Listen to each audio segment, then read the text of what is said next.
Hey guys, welcome back. This is part 2 of how to get better at Call of Duty through using knives only. Got a pretty good gameplay for you today. Stick around and we'll see what I can teach you.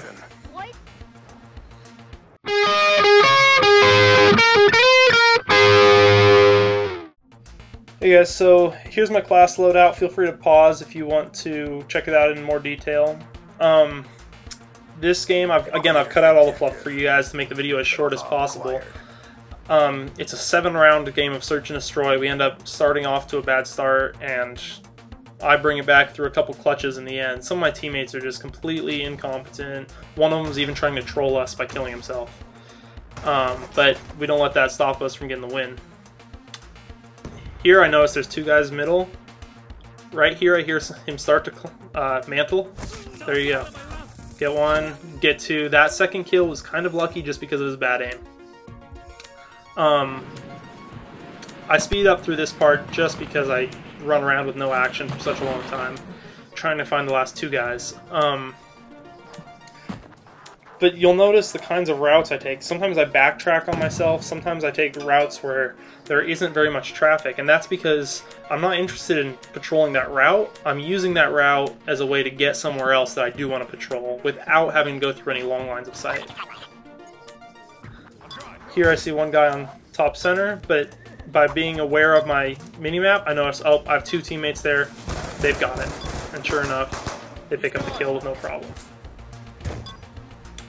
They have 1 guy left, and we're just waiting. I know my teammate's going to plant, and we can wait for it.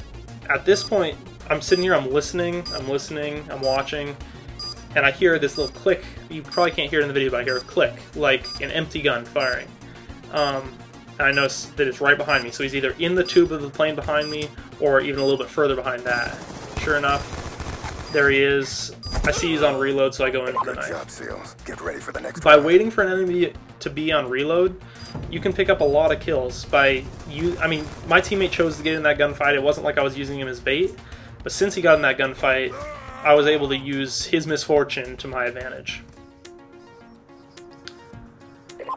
So we won the first round. We're going in. I rushed left side last time. I decided that I killed 2 guys over there. They're expecting me. I'm going to rush right side this time. This is kind of one of the important things, is to get to the halfway mark. So kind of the halfway point between your spawn and theirs. That way, especially if you're using a mobile weapon like an SMG, a shotgun, something like that, you can usually beat them to that center point. And if you know the center points, just roughly, just based on playing the game enough, you will be able to sit there. You don't have to sit there very long, maybe 3 or 4 seconds, and wait for them to rush past you and get an easy kill. You'll notice on this last guy, I saw him below me, and I didn't jump down to get him right away. I ran down that sloped, wing of the plane or whatever, even though it was a longer route, because by jumping off, I would have made a loud noise. In that situation, stealth was kind of all I had. And so by jumping off, I would have made the loud noise, lost my advantage. He could have turned and killed me. I didn't see anyone right side last time, so I figured it's safe to rush that way again. Watch, I'm sitting here 1, 2, 3, only 3 or 4 seconds I'm sitting there waiting for them to rush past me. Somebody's behind me. I see it on the UAV. I jump out the window and take the immediate kind of loop around to get him.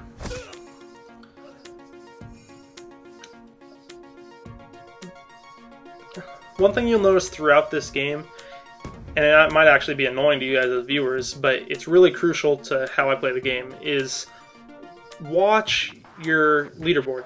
If you have constant awareness of the leaderboard, how many of your teammates are alive, how many of their teammates are alive, and not only that, but how many kills some of their team has, then you can say, oh, we've got 5 guys, they've only got 2, I saw somebody fire over there. It's a safe to bet that I can go over here and not be seen. Also, by watching how many kills they have, at one point in this game, I think it's 1 or 2 rounds from now, you'll notice that I see somebody has 8 kills and 1 death on their team.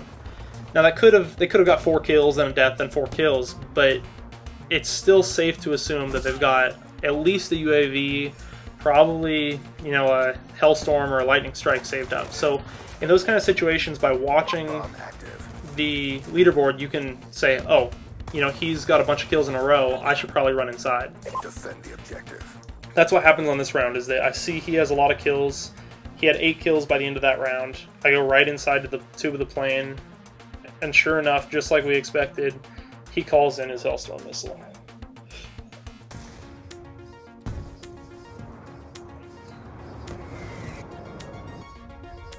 He got kind of unlucky with it just because of his poor aim, but see, I checked. You notice I checked the leaderboard right there, and I'm watching the kill feed also. Oh look, 3 of our guys are on the kill feed. Plus, I noticed 1 was dead before, so we've only got 2 guys left, which you can see on the UAV. We've got 2 guys left. I saw 2 of them at A, 1 of them with a sentry gun. Just by being aware of just the little stuff like that, you can ensure that you're not surprised. When I come around this corner and I see a sentry gun, I'm not surprised. I knew that was up here somewhere, and I managed to run right past it. That guy that I turned on just a few seconds ago on the stairs, the only reason I went for that kill rather than continuing to run straight is because I heard that he fired a sniper rifle. Oh, he's got a sniper rifle, I've got a knife, he's 5 to 10 feet away from me. That's a fight that I can probably win. I get the defuse, and he ends up killing me, but I clutched the round, so that's not too bad. Good job, SEALs. Get ready for the next round. Come into our last round now on defense. I don't like the move I did right here. You notice I knifed him, and rather than going straight for the defuse, I stood back up to like watch for his other teammate, and I don't know why I did that. That was just a poor move, flat out. I should have gone straight for the defuse, got that over with before he could even get back to me. That might have even saved me a death. Here I notice on the scoreboard, hey, we're down a guy just because of teammates rage quitting. They take that rush. That's the most popular rush spot on this map. Everyone wants to rush left side on offense. And so you have to be very careful if you're rushing right side on defense so they can't get you. Here, this is just a little bit of luck, followed by a little bit more luck. I hear another guy coming. But by being in an area where I can keep all of the engagements at, you know, 5 to 10 feet, and without them being able to see me before I can see them, I can kind of expect to win those. Here's a good instance of, you'll see that I always try to keep my shoulder to the wall. By keeping your shoulder to the wall, you become less visible, you don't just stand out, and also most of the cover is usually along the walls, so by keeping your shoulder to the wall, you can avoid situations where you'll just be caught out in the open and picked off. Here I waited for him. I saw him a long time before he started to plant, but I waited for him to start the plant before killing him, because I saw that he probably had an SMG, and that wasn't... I don't want to get in a fight with him at 20 or 30 feet when he's got an SMG. Here my teammates are being incompetent, just running around in the spawn. So I decided to get the bomb. You'll see my team does practically nothing this entire game. They've got 4 kills between all of them so far. I can't go for the full halfway point because I wasted time getting the bomb, so I still go for this kind of semi-halfway point here. End up picking up a kill on a guy that I knew would not be able to react in time. That's one thing about this game, is that I forgot who talked about this. Maybe it was T. Martin or Drifter, but they talked about lag always advantages the person who's coming around the corner first. So by being that person that's aggressively coming around corners, you can take advantage of that extra bullet that you'll get on somebody where they won't even be able to react in time. And to them, you know, we've all had those deaths where it looks like, hey, he only shot me once, he only shot me twice. You can take advantage of that by being that person that always comes around the corner first. Here I win the game. 4-3, 15-4. Thanks for watching. If you guys enjoy the gameplay, I'm going to have a part 3 up soon, probably next week. Please rate, comment, and subscribe. Thanks for watching.